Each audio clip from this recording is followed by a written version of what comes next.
terceiro ponto é que Jesus é a nossa cura contra as tentações.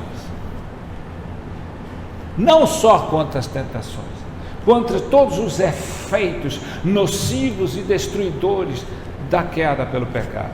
É só Cristo Jesus, não mais ninguém. Veja que interessante, eu penso que talvez vocês, na maioria, não fizeram nunca esse paralelo entre Jesus, cuja Bíblia chama de o segundo Adão. Se o primeiro Adão, pelo primeiro homem, Adão, entrou o pecado no mundo, por o homem, Deus, uma espécie de segundo Adão, veio a reconciliação, veio a salvação. Olha para você ver, como Adão, antes da queda, Jesus não nasceu no pecado, Adão também não nasceu no pecado, mas foi concebido diretamente pelo Espírito Santo, assim como Adão. Olha outra coincidência, como Adão antes da queda, Jesus é chamado a obedecer a Deus diante de um ataque feroz de Satanás. Adão e agora Jesus.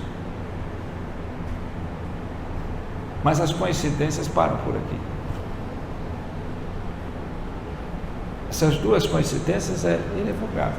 Ambos nasceram do Espírito Santo e nasceram em pecado.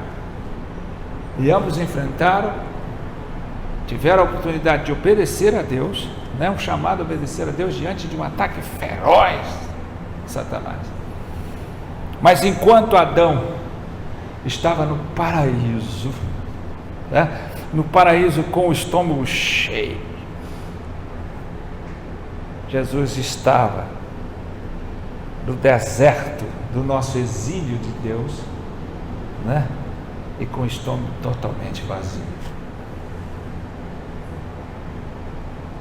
Enquanto Adão tinha um único mandamento para obedecer: você pode fazer tudo, só não pode comer do fruto desta árvore, do conhecimento do bem e do mal. Um único. Jesus tinha toda a lei para guardar e cumprir.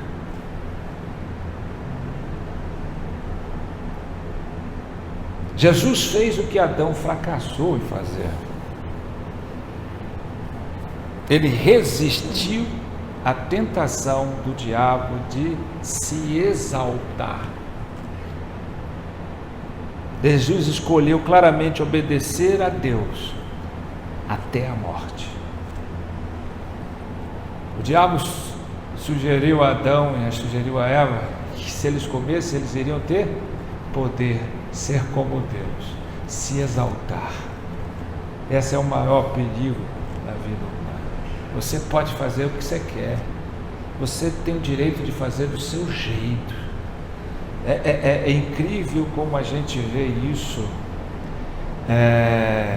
as pessoas se utilizarem de pretextos para simplesmente fazer aquilo que eles querem fazer e não obedecer o que eles têm que obedecer. Não adianta cantar que você obedece a Deus se você só faz aquilo que você quer.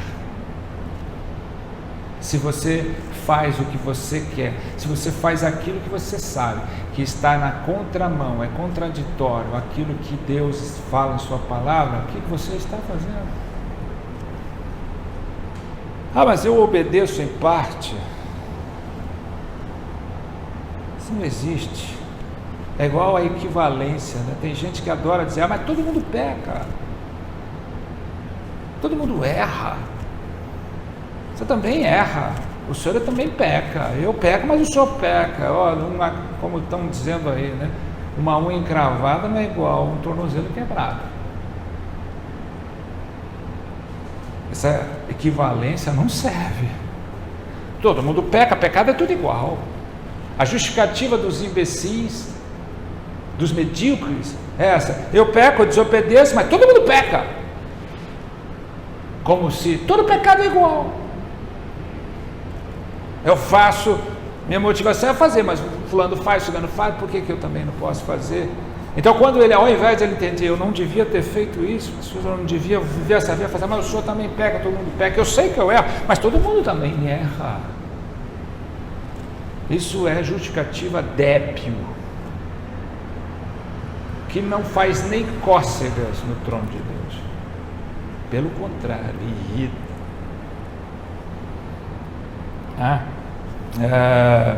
Ao contrário de Adão, Jesus não perseguiu a própria glória, mas sim a glória do Pai.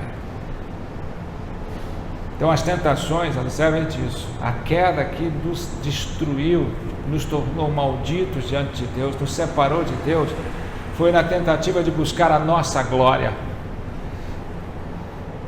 Fazemos isso todas as vezes. As nossas vidas não dão certo em muitas áreas por causa da nossa busca incessante da nossa glória. Casamento, eu quero a minha glória. O casamento foi feito para a glória de Deus, a nossa vida foi feita para a glória de Deus.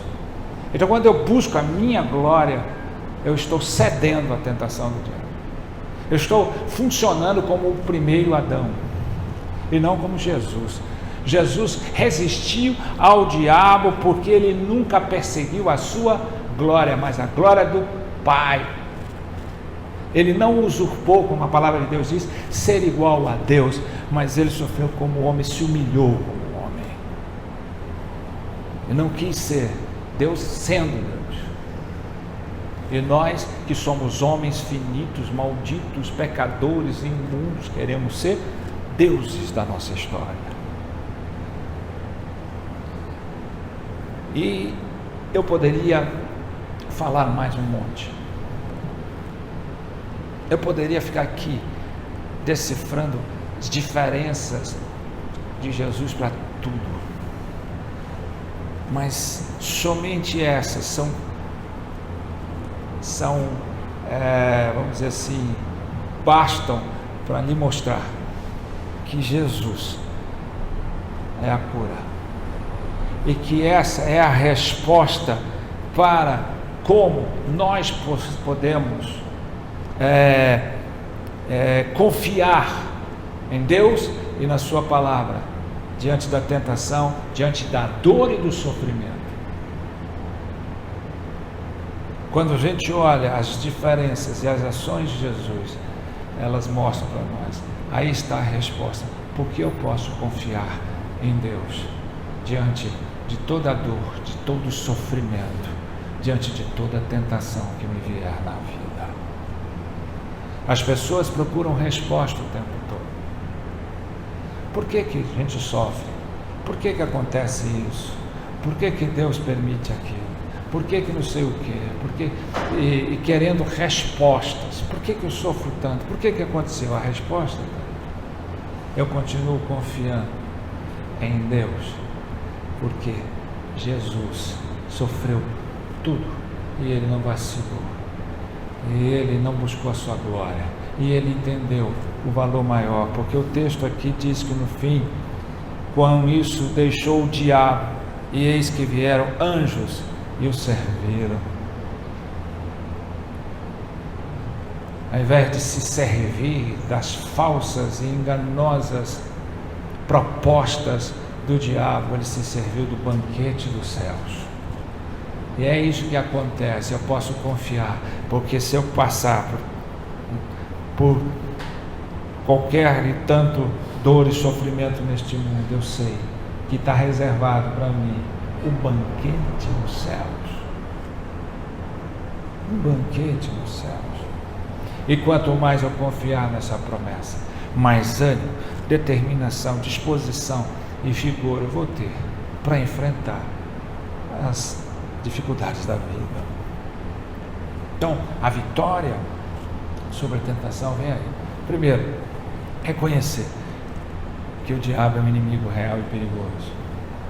Segundo, entender que a arma que me faz resistir e combater o diabo é a palavra de Deus.